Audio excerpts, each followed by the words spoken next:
warahmatullahi wabarakatuh. Kembali lagi bersama saya Alifatul Layyinah dengan NIM 250 21040 2150 di mata kuliah Bahasa Indonesia kelas 37 dengan dosen pengampu yaitu Bapak Dr. Parto MPD.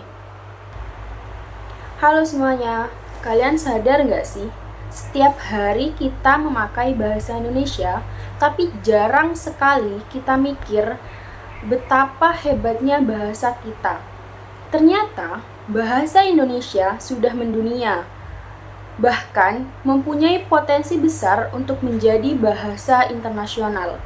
Yuk kita bahas tentang potensi bahasa Indonesia menjadi bahasa internasional.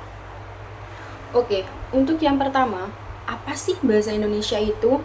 Bahasa Indonesia adalah bahasa nasional dan resmi negara kita. Bahasa yang menjadi pemersatu ratusan suku dan ribuan pulau di Indonesia. Ini bukan hanya alat komunikasi, tetapi simbol identitas bangsa, alat pendidikan, dan jembatan budaya dari Sabang sampai Merauke.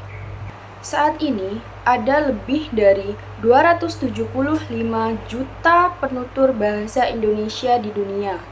Dan menurut beberapa lembaga internasional, bahasa Indonesia sudah masuk dalam 10 besar bahasa yang paling banyak digunakan di dunia. Bukan cuma itu, bahasa Indonesia diajarkan di lebih dari 50 negara melalui program BIPA. Bahkan, UNESCO mengakui bahasa Indonesia sebagai salah satu bahasa resmi dalam forum mereka pada tahun 2023. Keren kan? Artinya, bahasa kita sudah punya potensi atau panggung di dunia global. Lalu, apa yang menjadi alasan bahasa Indonesia berpotensi sebagai bahasa internasional? Yang pertama, bahasa Indonesia tuh mudah dipahami dan dipelajari. Struktur tata bahasanya simpel dan gak ribet. Tidak seperti bahasa yang banyak konjugasinya. Lalu kemudian yang kedua, Indonesia adalah negara besar dengan posisi strategis di Asia. Banyak negara tertarik kerjasama ekonomi dan pendidikan dengan kita. Kemudian yang ketiga, yaitu pariwisata. Bali, Lombok, Yogyakarta, dunia makin sering mampir ke Indonesia. Ketemu budaya Indonesia, ketemu juga bahasanya. Peluang bahasa Indonesia menjadi bahasa internasional itu bisa kita dapatkan dengan memanfaatkan yang pertama, yaitu menjadikan bahasa Indonesia sebagai bahasa resmi atau bahasa kerja di ASEAN. Kemudian yang kedua, yaitu memperluas pengajaran bahasa Indonesia bagi penutur asing. Dan yang terakhir, kita bisa membawa bahasa Indonesia ke media internasional, ke ilmiah, teknologi, bahkan hiburan. Tinggal bagaimana kita mendorong terus supaya konten global memakai bahasa Indonesia. Akan tetapi, ada beberapa tantangan yang mungkin menghambat bahasa Indonesia menjadi bahasa internasional. Yang pertama yaitu, kita masih sering lebih bangga menggunakan bahasa asing.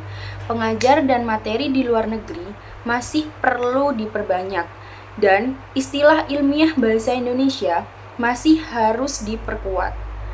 Jika tantangan-tantangan ini bisa dilakukan, masa depan bahasa Indonesia akan semakin cerah untuk menjadi bahasa internasional. Jadi, kesimpulannya adalah bahasa Indonesia tidak hanya milik kita. Dunia sudah mulai mengenal bahasa Indonesia. Tinggal bagaimana kita merawatnya, menggunakannya dengan baik dan bangga, dan memperkenalkannya lebih jauh lagi.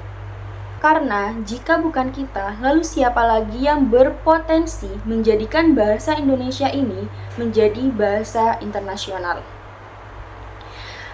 Baik, terima kasih yang sudah mendengarkan dan menonton serta menyimak video pembahasan saya dengan baik. Saya ucapkan mohon maaf jika ada salah kata. Terima kasih. Wassalamualaikum warahmatullahi wabarakatuh.